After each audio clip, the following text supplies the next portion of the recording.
Hi friends, welcome to cine family two. TV serial actress Tejaswini Gowda social మీడియాలో చాలా యాక్టివ్గా ఉంటూ తన personal and family and serial అప్డేట్స్ని ఎప్పటికప్పుడు షేర్ చేస్తూ ఉంటుంది.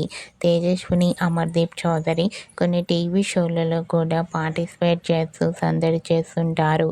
తేజస్విని గౌడ తమిళ్ సీరియల్లో సరికొత్త సీరియల్లో నటించబోతోంది. అయితే రీసెంట్గా తేజస్విని గౌడ తన కొత్త సీరియల్ తమిళ్ సీరియల్ నటులతో కలిసి సరదాగా దిగిన ఫొటోస్ను తన ఇన్స్టాలో షేర్ చేసింది. ఆ ఫొటోస్లో తేజస్విని గౌడ చాలా హ్యాపీగా సరదాగా ఎంజాయ్ చేస్తూ కనిపించింది. ఆ ఫొటోస్ చూసిన వారంతా తేజస్వినికి ఈ సరికొత్త తమిళ సీరియల్ మంచి సక్సెస్ను ఇవ్వాలని తన ఫ్యాన్స్ కోరుకుంటూ కామెంట్ చేస్తున్నారు. మీకు కూడా Tejaswini Gowda real life latest photos మీకు నచ్చినట్లయితే మీ అభిప్రాయాన్ని మీ కామెంట్ రూపంలో తెలియజేస్తూ లైక్ చేయండి, షేర్ చేయండి. మరిన్ని ఇంట్రెస్టింగ్ అండ్ లేటెస్ట్ అప్డేట్స్ కోసం మా సినీ ఫ్యామిలీ 2 ఛానల్ని సబ్స్క్రైబ్ చేసుకోండి.